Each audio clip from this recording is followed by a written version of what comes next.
Banking fraud को रोकने के लिए आरबीआई कुछ बड़े कदम उठाने की तैयारी में है और ये क्या कदम हो सकते हैं, किस तरह के हो सकते हैं और आप पर किस तरह का असर डाल सकते हैं, ये बता रही है हमारी संवाददाता एकता सूरी हमारे साथ इस वक्त। एकता, बताइए, फ्रॉड तो बहुत सारे हो रहे हैं, लगातार हो रहे हैं, बार बार हो रहे हैं, रोकेंगे कैसे? सर, यहाँ पर यही सुप्रीम कोर्ट ने भी आरबीआई को कहा था कि बैंक्स जो है फ्रॉड्स बहुत हो रहे हैं, उसके लिए अवेयरनेस भी बहुत फैल चुकी है कि आप ओटीपी मत शेयर करें या फिर अनजान एसएमएस के किसी लिंक पर आप क्लिक मत करें।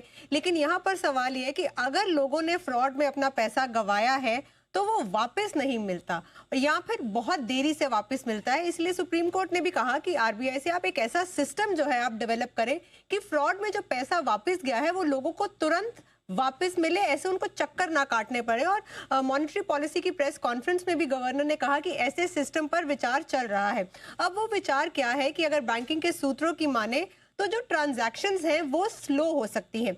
इसका मतलब ये कि अगर आप किसी को पैसा ट्रांसफर कर रहे हैं तो उसके साथ साथ आपको एक कंसेंट भी देना पड़ सकता है कि क्या इस पैसे का इस्तेमाल जिसे आप भेज रहे हैं वो अगले 1 घंटे में कर सकता है। अगर आपने कंसेंट हाँ में दिया तो वो उस पैसे का इस्तेमाल जो है वो अगले 1 घंटे में कर सकता है, मसलन स्कूल की फीस देना या फिर हॉस्पिटल के बिल जो है वो पे करना इमरजेंसी सिचुएशंस में। लेकिन अगर आपने कंसेंट जो है नो कर दिया तो वो जो पैसा जो है वो अगले 24 घंटे तक ना ही एटीएम से विड्रॉ हो सकता है, ना ही वो पैसा जो है किसी और को डिजिटली ट्रांसफर किया जा सकता है। यहाँ पर लॉजिक ये है कि बहुत बार ऐसा होता है कि लोग जब ओटीपी शेयर करते हैं, किसी फ्रॉड का हिस्सा बनते हैं, तो कभी कभार लगता है कि हाँ कुछ गलती कर दी है।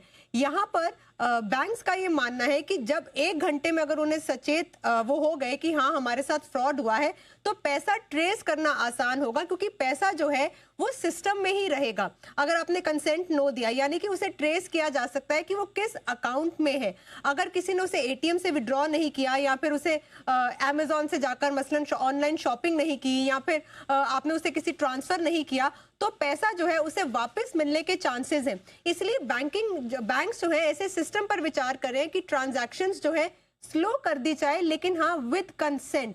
अगर आपने कंसेंट यस दिया है तो इमरजेंसी में उस पैसे का इस्तेमाल आप कर सकते हैं, लेकिन अगर आपने नो दिया है तो पैसा सिस्टम में ही है, फ्रॉड हुआ है उसे ट्रैक किया जा सकता है और वो पैसा जो है जिसके साथ फ्रॉड हुआ है उसे वापस मिल सकता है। यानी कि इस सिस्टम पर विचार चल रहा है जो कि अगर इम्प्लीमेंट होता है, बहुत सीरियस इस लेवल पर कंटेम्पलेशन हो रही है, इम्प्लीमेंट होता है तो लोगों को पैसा उनका जल्दी वापस मिल सकता है। जी चलिए, तो एक बहुत बड़े डेवलपमेंट पर काम किया जा रहा है। बैंक फ्रॉड रोकने की एक और आप कह सकते हैं जो मुहिम है उसकी एक बड़ी प्लानिंग होती हुई दिखाई दे रही है, ताकि जो पैसा लोग गंवा चुके हैं फ्रॉड के चलते वो उनको वापस मिल सके। यह इस बार सुप्रीम कोर्ट खुद कह रहा है। इस बार सुप्रीम कोर्ट ने भी कहा कि आप एक इम्प्लीमेंट कीजिए, और यहाँ पर सेंट्रल बैंक्स और बैंक्स मिलकर यही कह रहे हैं कि हम फिर ट्रांजैक्शन स्लो कर देते हैं कि बैंकिंग सिस्टम में पैसा रहा तो वो ट्रैक तो हो जाएगा कि किस अकाउंट में है, कहाँ से कहाँ गया, कहाँ से कहाँ गया। और वहां पर पैसा आपने एफआईआर लिखवाई है, वो भी एक साइबर एफआईआर हो गई। अब ऐसा नहीं कि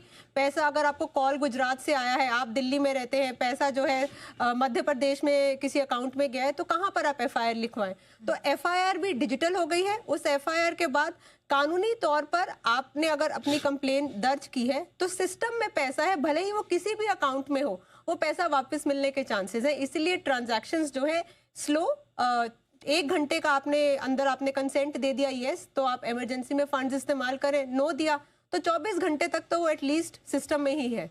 अच्छा। इसलिए वो वापस ट्रैक होकर मिल सकता है। इंटरेस्टिंग है। चलिए, ये डेवलपमेंट आपके लिए होने की तैयारी में, let's see what happens next. लेकिन आरबीआई गवर्नर ने भी हाल ही में नए सिस्टम पर कामकाज शुरू है, ये इंडिकेशन दिया भी था।